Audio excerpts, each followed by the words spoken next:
Hello everyone, good morning. আমি শিল্পা, আপনাদের সবাইকে আমার একটা নতুন ভিডিওতে অনেক অনেক অনেক স্বাগত। সকালবেলা ঘুম থেকে উঠে ব্রাশ করে আমি যেটা করছিলাম সেটা হচ্ছে, আমি যেখানে জামা কাপড় শুকনো করতে দিই সেই দড়িটা কিছুদিন ধরে খুব লুজ হয়ে গেছে। সেখানে জামা কাপড় দিলে নিচে নেমে চলে আসছে, তার জন্য আমি সেটাকে ঠিক করছিলাম। আর আমার মাথায় এতটাই বুদ্ধি যে ওই দড়িতে যে কিছু জামা কাপড় আছে সেগুলোকে পুরোটা সরিয়ে দড়িটা বাঁধলে আরও তাড়াতাড়ি ভালোভাবে দড়িটা বাঁধা যেত, কিন্তু আমি এতটাই আলসে যে আমার সেগুলো সরাতে ইচ্ছে করেনি। আমি সেগুলো সময়তেই ঠিক করছিলাম।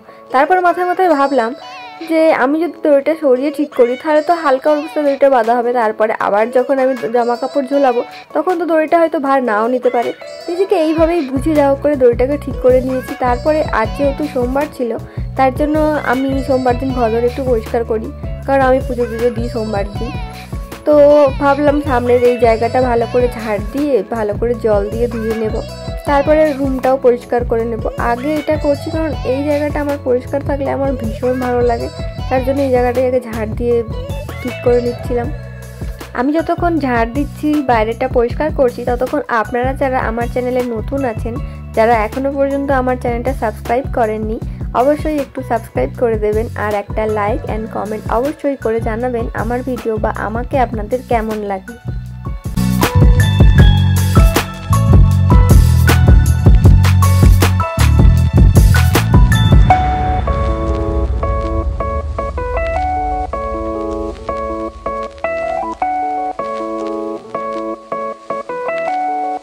আর এদিকে তো দেখো, আমি এদিকে ক্যামেরাটা সেট করে দিয়ে ওদিকে ঝাড় দিতে গেছিলাম, আর এদিক থেকে কোথায় থেকে একটা কালো পলিথিন উড়ে এসে আমার ক্যামেরাটা পুরোটাই হাইড করে দিয়েছে।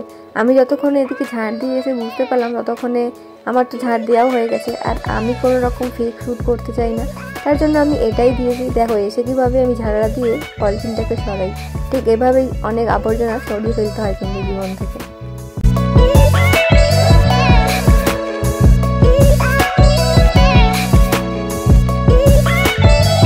আর তারপর আমি বালতিতে করে জল এনে এনে পুরো জায়গাটা ধুয়ে দিচ্ছিলাম। দেখো আমার কাছে সেরকম শক্ত কোনো ঝাঁটা নেই যে ঝাঁটা দিয়ে আমি জলগুলোকে সরিয়ে সরিয়ে দেবো। তো আমি এটাই করি যে বালতিতে করে জল এনে এনে জলটা দিয়ে দিই, জল যতটা পরিষ্কার হয় সেভাবেই করি। জানি এটাতে একটু বেশি জল নষ্ট হয়, কিন্তু আমার কাছে যেহেতু ঝাঁটা নেই তার জন্য আমার কাছে কিছু করারও নেই। আর এখানে ওই নারকেল কাঠির ঝাঁটা পাওয়াটা একটু হেক্টিক, তো আমি আপাতত ওগুলো খুঁজে পাইনি কোনো দিন। তো এখানে আমার এই বাইরের জায়গাটা পরিষ্কার করা হয়ে গেছে জল টল দিয়ে। তারপর রাত্রে আমি যে চুলটা বেঁধে রেখেছিলাম সেটা আমি খুলে ফেলছিলাম। আর দেখো আমার সামনে চুলগুলো বেরিয়ে চলে এসেছিলো বলে আমি সকালবেলা ক্লিপ দিয়ে আটকেছিলাম, আর চুলটা ক্লিপের মধ্যে আটকে গেছিলো। তো আমি কিছুদিন ধরে খেয়াল করছি আমার চুলটা খারাপ হয়ে যাচ্ছে, তো আমি আবারও চুলের দিয়ে একটু খেয়াল দিচ্ছি। তার জন্য রাত্রে বেনুনি করে ঘুমোচ্ছি, সকালবেলা উঠে চুল আঁচড়ে ভালো করে চুলটাকে বেঁধে নিচ্ছি। মানে এইরকম কিছু চেষ্টা করছি ইউটিউব দেখে দেখেই জিনিস, ইউটিউব দেখে দেখেই দেখছি কীভাবে চুলটা ঠিক রাখা যাবে, হ্যান ত্যান এইসব। তো এদিকে বিছানার অবস্থাটাও এরকম। সারাদিন রবিবার আমি সন্ধ্যেবেলাতে ডিউটি গেছিলাম, তবুও আমার রুমের অবস্থা যে কেন এরকম হয়ে যায় ভগবান জানে।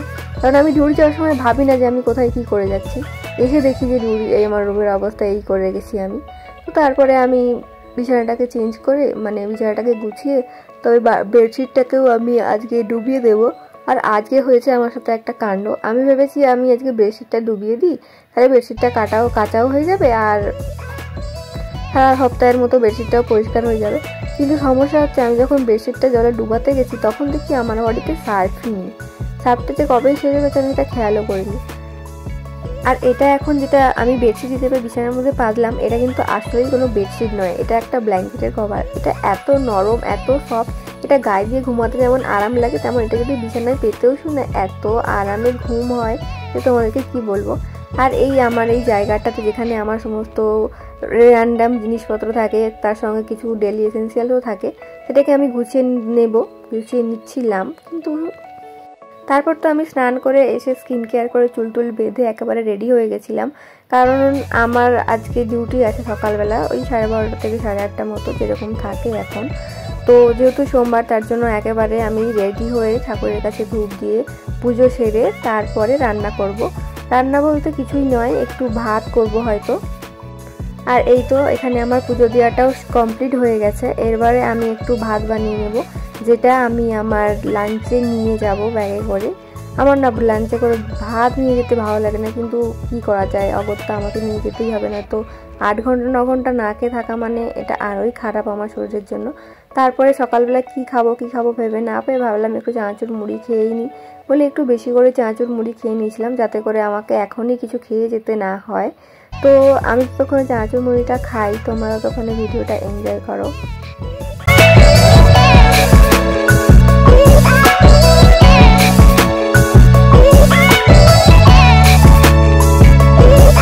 আর এই তো এদিকে আমার ভাতটাও হয়ে গেছে। আমি বক্সের মধ্যে ভাতটা নিয়েও নিয়েছি, অল্প একটু নুন আর একটু চিনিও নিয়েছি, যেটাতে আমি ওখানে গিয়ে একটু দই কিনে দই দিয়ে মাখিয়ে খেয়ে নেব।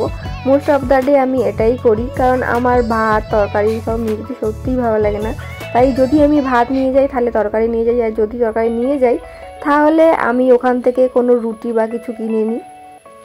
তারপরে আমি আমার ডিউটি শেষ করে ফিরছিলাম। এবারে আমি রুমে এসে চুলটাকে একটু খুলে দিলাম, যেহেতু সারাদিন বাঁধা ছিল। তারপরে একটু ছোলা আলু সিদ্ধ বসেছিলাম, ওটাই রাত্রে মুড়ি দিয়ে খেয়ে নিয়েছিলাম। আজকের ভিডিওটা এতটাই ভালো লাগলে অবশ্যই একটা like, comment, share and subscribe করে দিও। বাই।